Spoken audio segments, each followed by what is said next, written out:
Start हो गया. Okay, good afternoon, students, and this is being the first day in new year, so let me wish all of you a very happy and fruitful 2021. So hopefully we will accomplish all our goals, academic as well as the personal goals.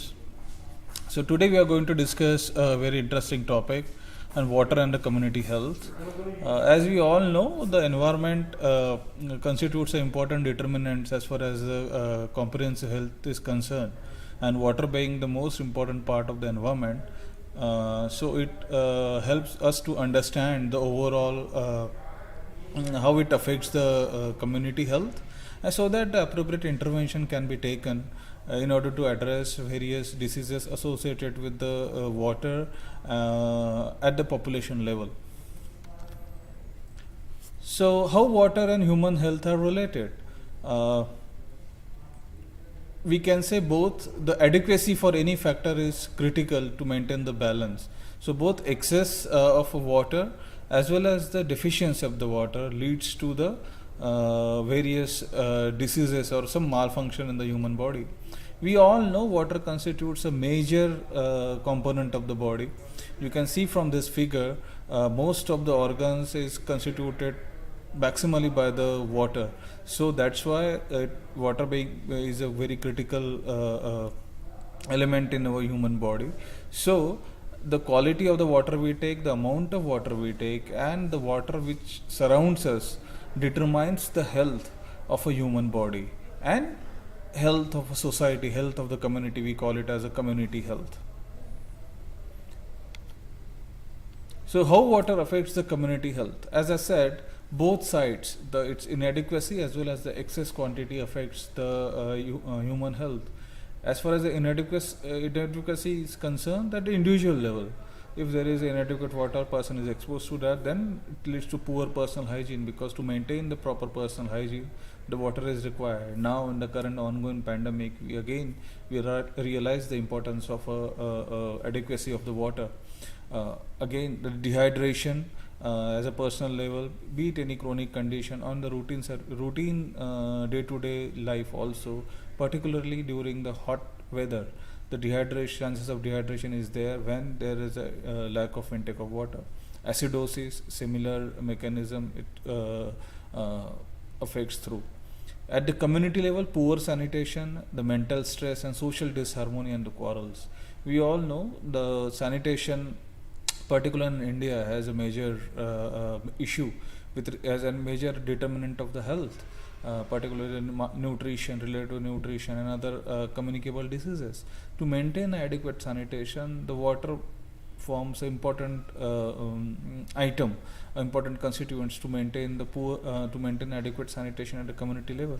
So if there is an inadequacy of the water, it will automatically lead to the poor sanitation at the community level and indirectly leads to the other disorders.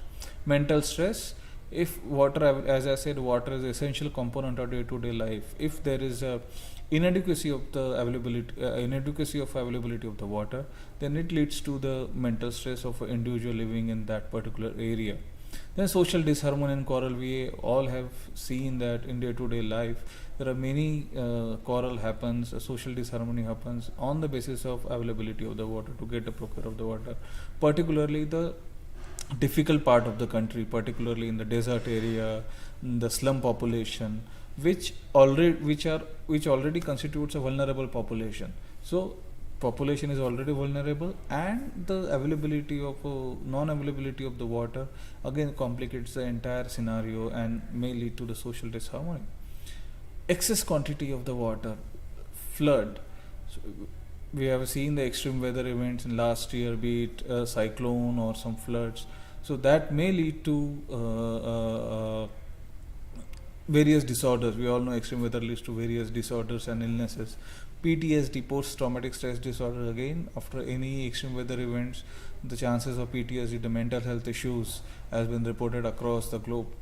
And there are indirect impact which water has. I have already mentioned the malnutrition, mental health issues, the suicides. These are all linked, and there is ample evidence available linking all this diseases or health impacts with the availability of the water. Uh, Traditionally, we classify diseases which are water related in these four categories. First category is the waterborne diseases.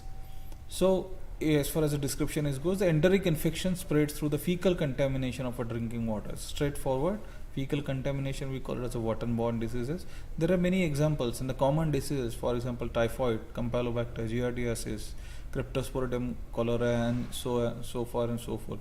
Mostly Enterobacter family affects, we call infections, enteric infections, we call it as a waterborne infection, in which the fecal contamination happens, and that leads to the water acts as a sort of vehicle for carrying the infectious agent to the host, that leads to disease. Then second category is water washed diseases, where the infection that spreads in the community that have insufficient water for personal hygiene. As I said, water is important for personal hygiene. So due to the scarcity of the availability of the water leads to the poor personal hygiene, and then other diseases are linked to that. For example, trachoma, scabies, shigella. Particularly in the children, the scabies is, you can see, most common disease, skin disease observed in the routine day-to-day hospital setting, shigella. So these are we call it the water wash diseases, where the diseases which can be washed with the availability of the water. Then water-based diseases, the diseases where causative organism require part of its life cycle to spend in the water. Means the causative organism, the parasite like schistosomiasis or dracunculosis, they spend their life in the water as a part of their life cycle. So these are two diseases. Dracunculosis, we have eliminated dracunculosis from our country, but schistosomiasis still remains a problem. Then we call it as a water-related diseases, the vector-borne diseases. We all know vector-borne diseases we suffer every year during rainy season: the malaria, onchocerciasis, tryptosomiasis, dengue. These are all water-related diseases. In this category of the diseases, the vector which spreads the infective agents are depending on the water. So, for example, mosquito, sandfly, the other vectors. So that we classify as a water related diseases. So these are the four broad categories we use in the epidemiology to classify the diseases which are related to the water.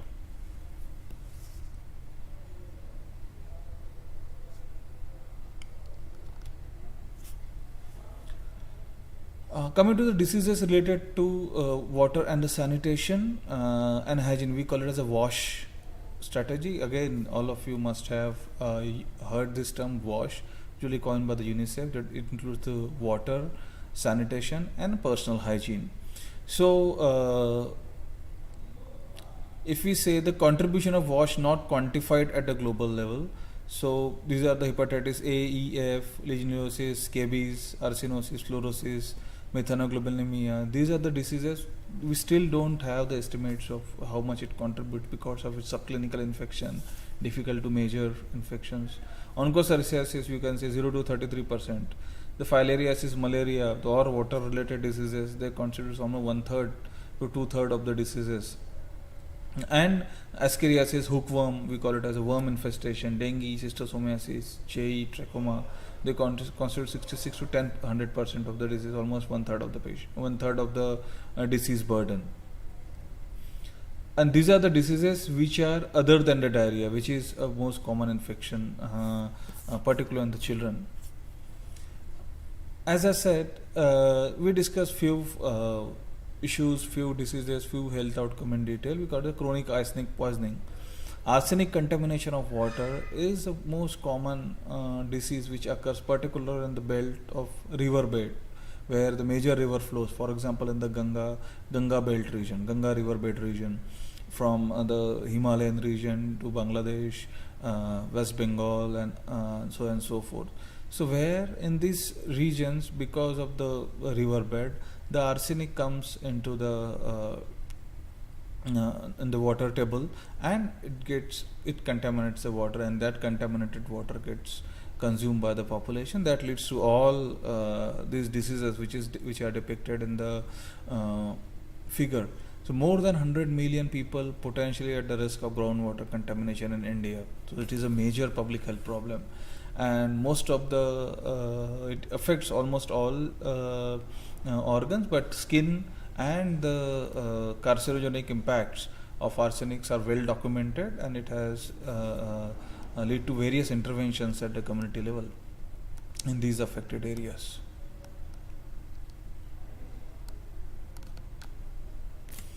Coming to the next important health outcomes, the high content of fluoride in the water. Again, the major, almost 22 million population affected and 66 millions at the risk of fluorosis in India. So most of the region in the Bihar, Telangana, Jharkhand that get affected due to fluorosis. You will have a separate class on this. Just to mention, it affects the bone, it affects teeth, skin discoloration also happens, and some it also affects the internal visceral organs. So again, this is an important public health problem as far as the water is concerned. Important community health problem means even the large population is affected due to the water related diseases. We have seen the adequacy of the water, the amount of water required. Now coming to the quality of the drinking water. So not only the amount is critical, the quality of the drinking water is also critical. So what constitutes the quality of a drinking water? Safe and wholesome water, free from pathogenic agents. It should be free from harmful chemical substances, pleasant to taste, that is free from color, odor, and usable for domestic purposes. These are broad categories for a good quality of a drinking water. So it should be free from any pathogenic agent. So there should be zero pathogenic agent in the water. When we will discuss what are the parameters of testing quality of the water. There should not be any chemical substances, as we have seen arsenic and fluorosis. Pleasant to test. Again, it is important. Any contamination of water that will definitely affect its taste and its color and the odor, and it should be usable for domestic purposes. What are the standards? Four standards are there. One is acceptability standards, microbiological aspects, chemical aspects, and the radiological aspects. Coming to the acceptability standards, there are physical parameters. The turbidity, the permissible level is 5 NTU. Reasons appearance and treatment, usually we use a filtration. Color, again 15 TCU, appearance, filtration, distillation, reverse osmosis, ROs, we popularly known as ozonization, has been used for color improvement. Test and odor, again activated carbon, air stripping, oxidation, filtration is used. Temperature should be acceptable. Dissolved oxygen, it has indirect effects. pH, so the permissible level of pH lies between 6.5 to 8.5. So that low pH leads to corrosion and a metallic taste. So if there is pH is low, it will affect the pipes through which water gets supplied to the population. High pH, if it's alkaline, on the alkaline side, it will have the bitter soda taste and a soapy feel. So increase pH by soda ash, and if it is high, then decrease pH by citric acid. Then total dissolved solids, limit is 1000 milligram per liter. Salty or the bitter taste, hardness, scaly deposits, sentiments it cause, sediments, corrosion of the pipes and the fittings. RO distillation and ion exchange are the treatment available for total dissolved solids.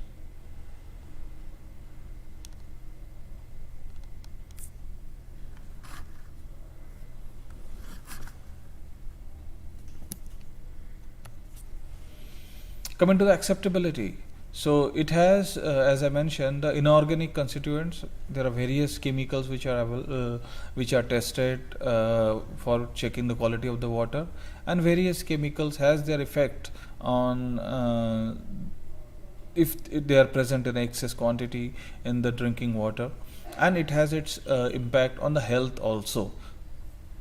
So there are few elements which has a larger and long lasting impact. For example, aluminium, which has general health effects of neurological disorders, Alzheimer's disorders. Ammonia chloride, these are linked to high blood pressure, algal growth. Hydrogen sulfide and again it has used for activated carbon, air stripping, oxidation, filtration. So mostly filtration and air stripping and oxidation is used, ionization is used for removing all this inorganic constituents from the water. Coming to the microbiological parameters for quality of the drinking water, there are bacteriological indicators, the coliform organism, fecal streptococci, and Clostridium perfringens, and there are biological aspects and biological aspects. As I said, there should not be any microbiological element should be available, should be detectable in the water of the potable drinking water. So while routine testing which is done for the supply chain in the population level, this is the stringent criteria they used. Coming to the radiological, these are the parameters, permissible parameters for radiological contamination of the quality of drinking water. Coming to the chemical, antimony, arsenic, barium, there are various chemicals available and the recommended levels are measured. Again, for the few, for example, arsenic and fluoride, the recommended level for India and the recommended level at the global level that varies depending on the measurement issues, depending on the scale of a problem. There are few other further chemicals which are being tested as a part of routine quality of a drinking water testing. Coming to the quality of a water supply, so not only the source is important, where the water coming from, the quality of supply is important because it is critical to ensure that the quality of the water at the supply should reach to the population in the same form. So it should be safe, reliable, affordable, easily accessible, and adequate in amount. So we say that we'll discuss the improved drinking water. So piped supply of a water considered as a gold standard or optimum standards of supply, water supply mechanism. So and it should be adequate in amount. So water requirement for basic needs is almost 7.5 liters per person per day. So each person should have access to adequate amount of safe water which is supplied to the safe, reliable, and affordable and easily accessible. And each person should be able to access water easily. So what is the definition of improved water supply? So improved drinking water by WHO and UNICEF joint monitoring program, they define it as a water pipe into dwelling, plot or yard, or water from public tap, protected spring, hand pump, or rainwater harvesting. So you can see here, so all other sources are considered, for example, well, are considered as unimproved water source exposed to the contamination. Because if it is not a closed system of a supply of water, then the chances of contamination from the bacteriological agents, virological agents, and other biological agents are more. So that is all categorized into the unimproved source of exposure of the contamination. This definition is widely used in many surveys, for example, National Family Health Survey, where the assessment of water supply to the population has been done. So this is a constant definition which is being used since many years.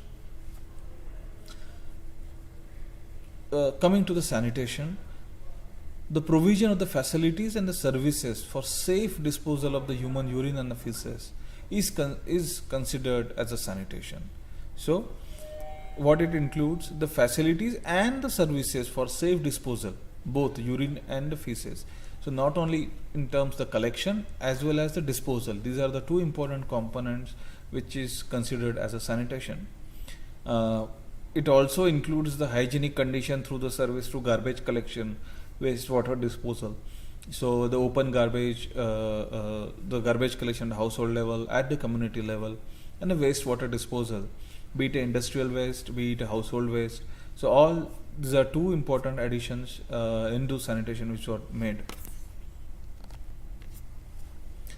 Now we will see how drinking water and sanitation impacts the health. In the last two decades or so, we have seen the improvement in the provision of a drinking water at the population level, as well as the improvement of the sanitation at the population level, particularly in the developing regions like Southeast Asia and the Africa. You can see the huge reduction in the diarrhea deaths attributed.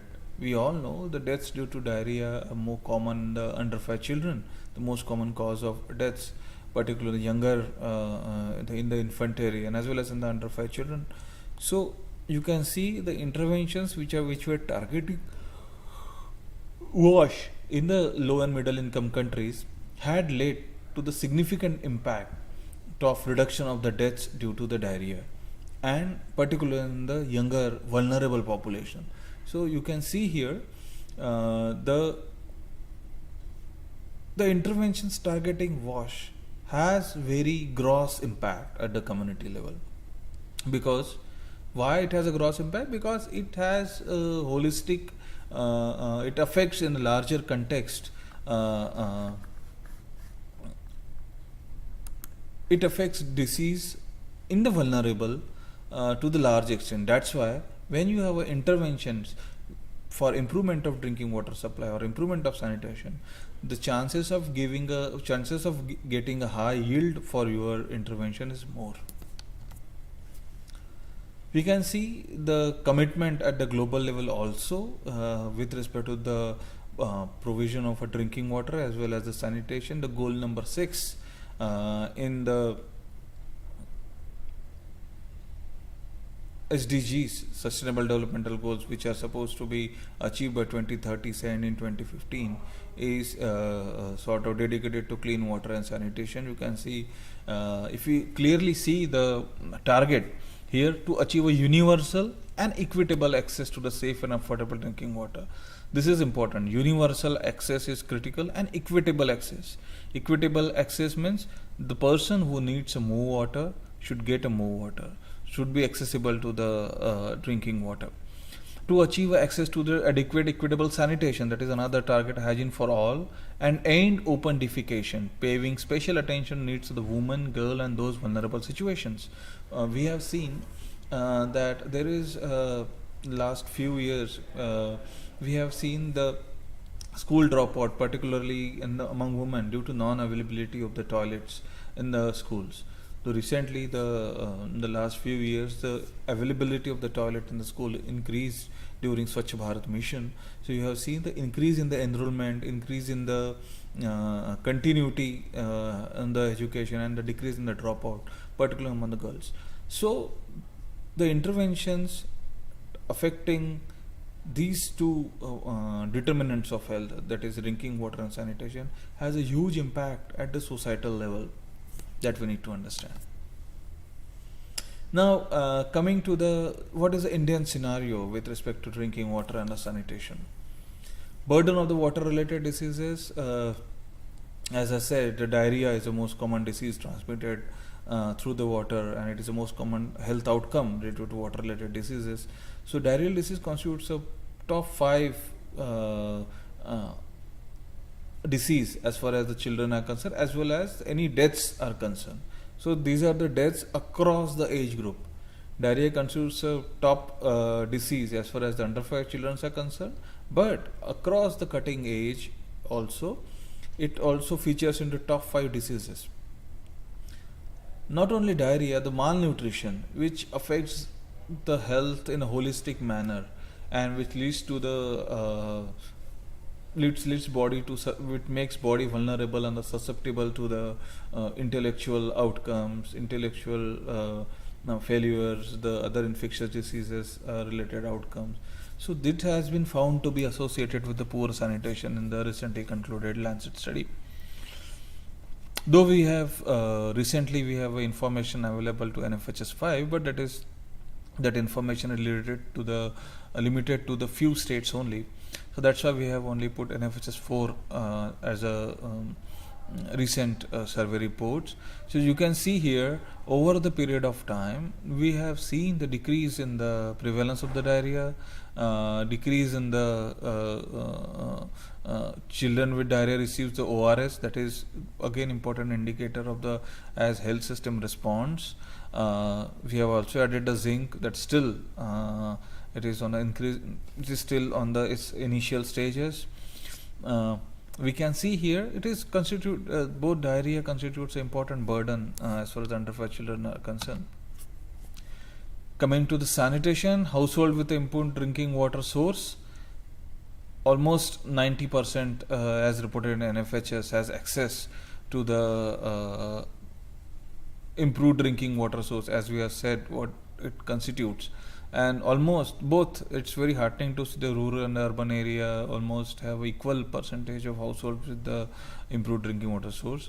And hopefully NFHS 5 will tell us a figure more on the higher side with respect to drinking water.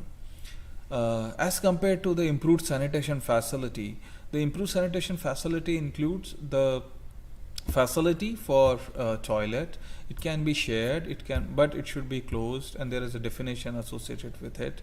It should be private, it should be closed toilet facility. So you can see here, as compared to availability of drinking water, our country lacks with respect to the availability of an improved sanitation facility, where only almost half of the country population has access to improved sanitation facility.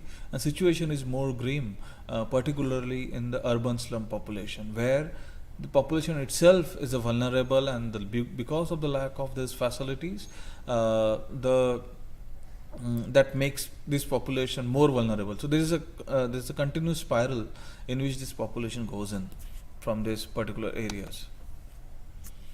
The recent pace has been seen with respect to the construction of the toilets are concerned.